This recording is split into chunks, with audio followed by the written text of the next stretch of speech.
a house in Arlington collapsed before dawn.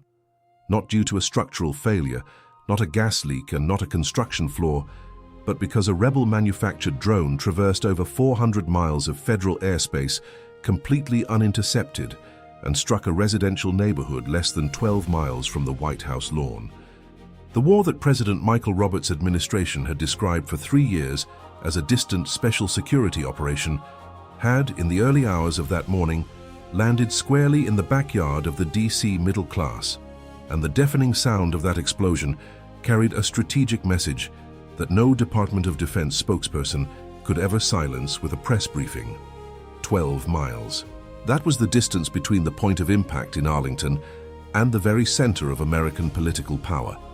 Less than the commute from Manhattan to Newark, less than the daily transit ride for millions of commuters on the DC Metro.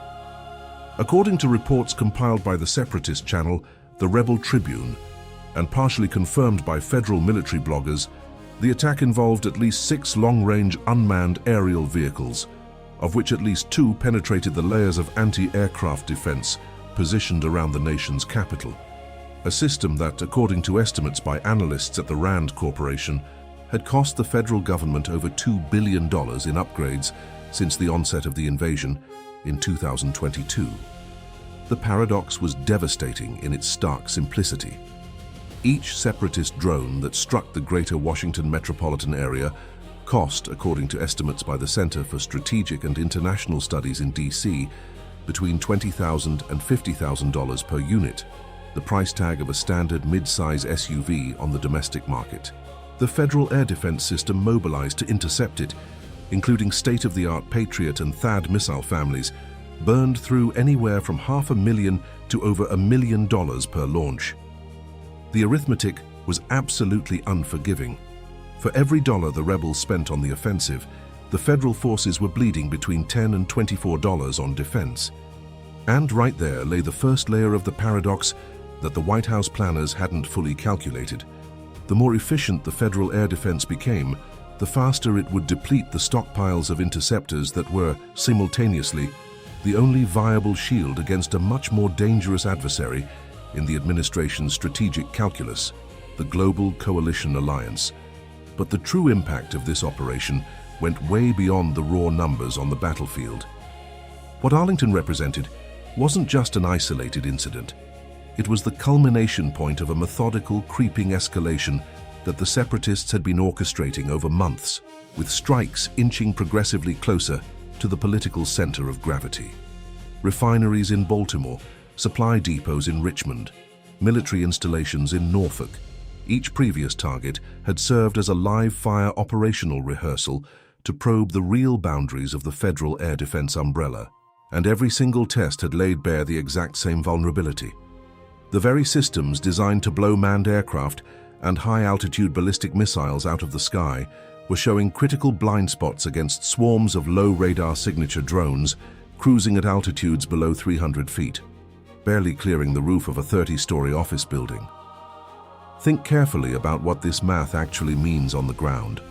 The federal military possessed, according to estimates from Jane's Information Group, roughly 48 fully operational THAAD batteries at the start of 2026, each battery consisting of 8 launchers holding 4 missiles apiece.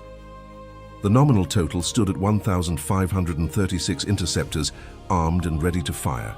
If every rebel swarm attack required spending 8 to 12 missiles just to knock out 6 drones, and that was exactly the ratio the available data pointed to, the grim tally revealed that fewer than 200 operations of this kind would be enough to completely drain the stockpile of the most sophisticated air defense interceptors ringing Washington, D.C. The entire equation had flipped. And hiding in the background was a major player the mainstream headlines weren't mentioning, with nearly the frequency the data demanded. In the shadow of this monumental strategic blunder, an actor was watching the whole thing unfold with a calculated, quiet satisfaction. Beijing.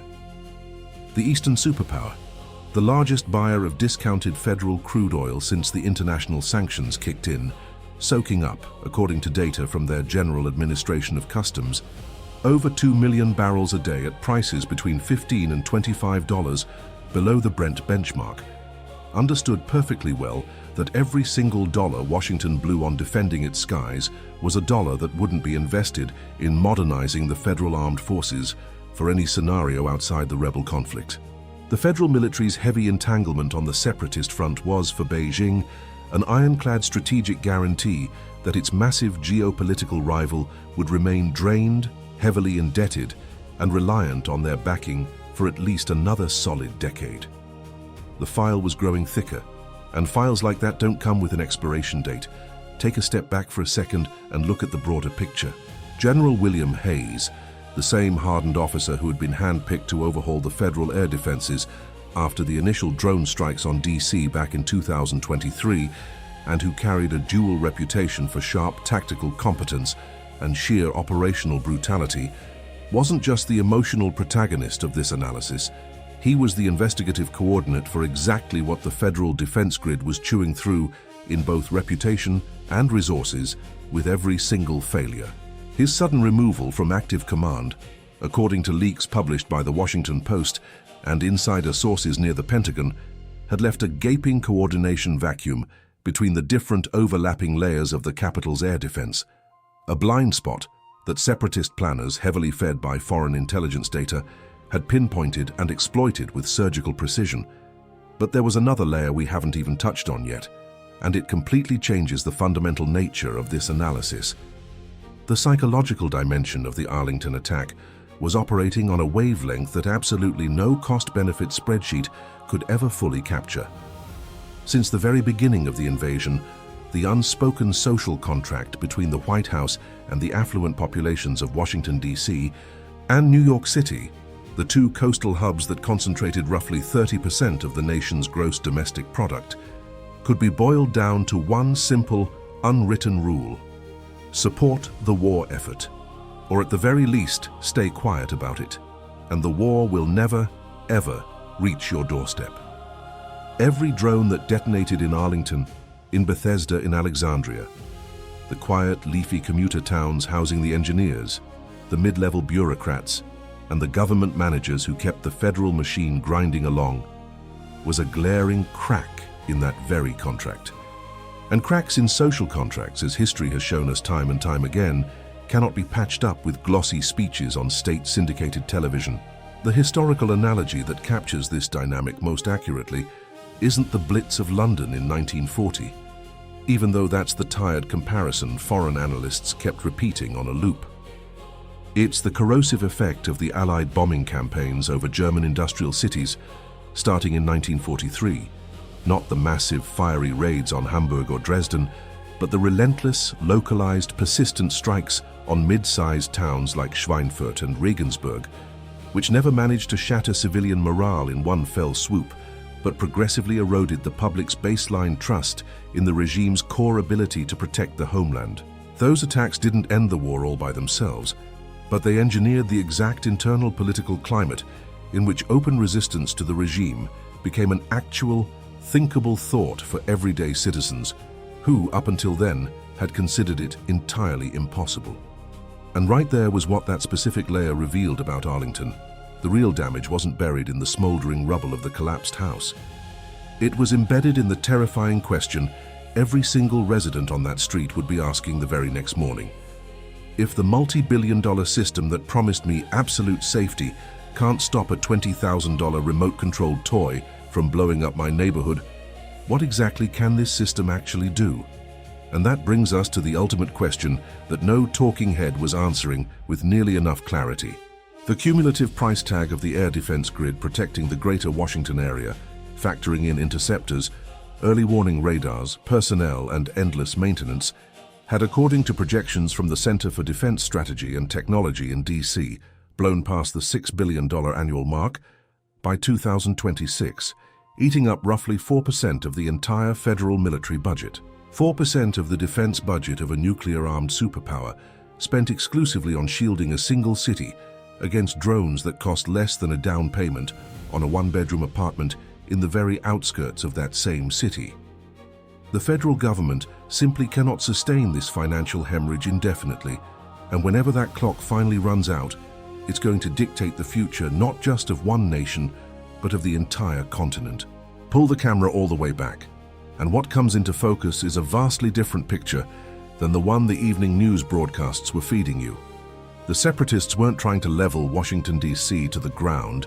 They possessed zero capacity to pull that off, and their tactical planners understood that hard limitation better than anyone else. What the rebel command was actually executing was a masterclass campaign of disproportionate cost imposition, forcing the federal government to burn through unsustainable mountains of cash to defend its capital against dirt-cheap threats, actively diverting critical resources that would otherwise be deployed on the Badlands front and along the Southern Valley lines. Every single THAAD battery abruptly repositioned from the Texas border to the D.C. perimeter was one less battery protecting federal troop concentrations on the active front lines. Every multi-million-dollar interceptor fired at a drone over Arlington was an interceptor permanently unavailable to defend a crucial ammunition depot down in Fort Knox. The master plan had failed, not because the enemy was overwhelmingly stronger, but because the enemy had flawlessly anticipated every single move on the board before the very first shot was ever fired. And the grandest paradox of the entire crisis was sitting right here. The very weapon the administration had launched to break the enemy, the full-scale invasion that was supposed to have subjugated the breakaway territories in a matter of 3 days, had essentially forged the relentless adversary that was now violently knocking on Washington's door. It was the invasion itself that had unified the global community around flooding the separatists with cutting-edge military technology. It was the invasion that had mutated the formerly fledgling rebel defense industry into one of the most prolific attack drone manufacturers on the entire planet, boasting an estimated capacity, according to their own Rebel Defense Council, to churn out over 4,000 units every single month by mid-2026. And it was the invasion that had handed the rebel command the ultimate political legitimacy to strike deep into federal territory without the international community imposing any meaningful pushback or consequences. The second paradox was chained to the first with an absolutely ruthless logic. The more the federal government poured into the air defense of D.C., the more hopelessly vulnerable it became on the actual front, and the more vulnerable it became on the front, the further the rebels advanced into launch positions that allowed them to send drones from even shorter distances, making the capital's defense exponentially more expensive and increasingly less efficient. The entire board had been flipped upside down. What the early morning strike in Arlington established wasn't just a localized military precedent, it birthed a brand new strategic paradigm in which the sheer territorial depth of the nation, historically its greatest defensive shield, had been rendered entirely irrelevant in the face of autonomous dirt-cheap swarms that turned every square mile of federal airspace into highly contested ground. The burning question that remains totally unanswered is whether the White House will choose to aggressively escalate, siphoning even more resources away from the front lines to armor-plate Washington and dramatically accelerating the operational collapse in the rebel territories, or simply swallow the attacks and face the steady, undeniable erosion of the social contract with its own populace. Fully aware that every single explosion in a leafy capital suburb plants the seed of a question that absolutely no authoritarian-leaning regime can ever afford to leave unanswered. The war had finally found the White House's address, and the next drone was already airborne. If this deep-dive analysis revealed a dimension of the conflict that the conventional headlines are completely missing, make sure to share it with anyone closely following the war and hit subscribe to the channel, because the next layer of this brutal escalation is going to demand a lot more context than the traditional news networks are ever prepared to offer.